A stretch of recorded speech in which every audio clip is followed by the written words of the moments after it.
maka jadi siapa kamu indahu menurut Allah. Indahu menurut Allah itu minal mufassidina, orang-orang yang rusak. Orang-orang rusak ya Allah.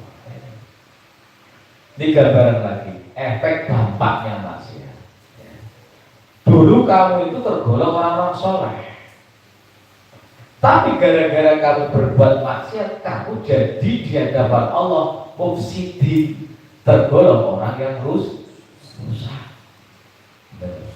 Artinya kita harus hati-hati. Ketika kita ini sudah berbuat baik, bersyukurlah kepada Gusti Allah. Ketika kita melakukan kesalahan, dan cepat-cepat tobat kepada Gusti Allah. Ketika kita ini berbuat baik, satu bersyukur sama Allah, dan kedua jangan meremehkan orang yang belum tobat. Yang lagi maksiat kamu meremehkan, oh hari neraka loh. Kenapa? Sebab isinya di dunia ini antara mungkin dan tidak mungkin. Bang, saya kan penghuni surga. Itu tandanya kita ini belum bisa mencetuskan kita itu ahli surga. Itu hanya alamat. Kita ini ngaji ini termasuk alamat tanda-tanda doang. Hakikatnya nanti ketika kita sudah mati, kita husnul khotimah apa enggak? Kalau kita husnul khotimah, jelas ahli surga. Maka di sini diterangkan yang kemarin itu baik bisa jadi enggak baik, yang kemarin enggak baik jadi baik. Maka Kanjeng Syekh Abdul Qadir Al-Jailani radhiyallahu anhu ketika lagi jalan-jalan sama santrinya, ketika itu menemukan seseorang pemuda yang lagi mabuk, tidur di got. Ya, namanya mabuk tidur di got di rumah saya kasur. Got kan bukan kasur dikirain. Ketika tidur di got, ketemu Kanjeng Syekh Abdul Qadir Jailani nanya, ya Syekh Abdul Qadir Jailani, inna kala kulli syai'in qadir? Na'am. Inna kala kulli syai'in qadir? Na'am. Inna kala kulli syai'in qadir? Nangis inna lillahi wa inna ilaihi raji'un. Kenapa? Sebab ditanya itu kok jawabannya, pertanyaannya sama, jawabannya beda.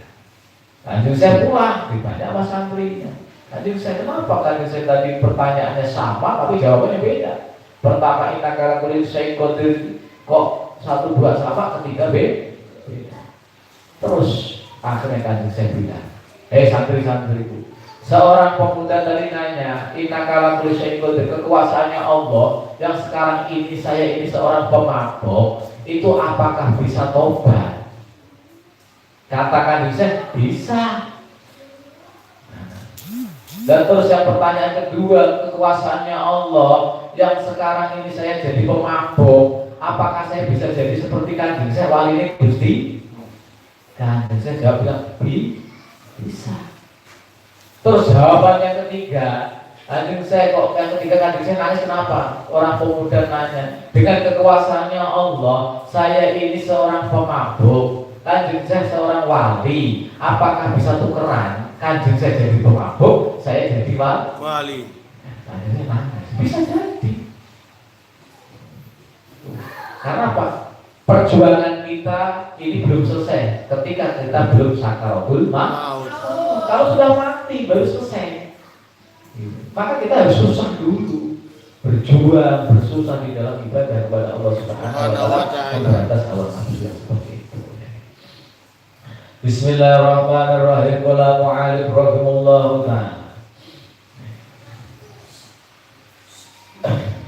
Wa ba'du anna kunta, dan setelah ada siapa kamu, dan ada setelah kamu, indahu menurut Gusti Allah, indahu menurut Gusti Allah, minal muttaqina, dari beberapa orang yang takwa, minal muttaqina, dari beberapa orang takwa.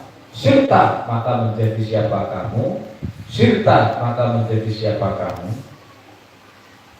indahu menurut Gusti Allah, indahu menurut Gusti Allah, minal khainina, tergolong orang-orang yang rugi. Minal khainina, tergolong orang-orang rugi, garis miring pengkhianat. Jadi Bisa jadi dulu kamu orang yang takwa, sekarang jadi orang pengkhianat.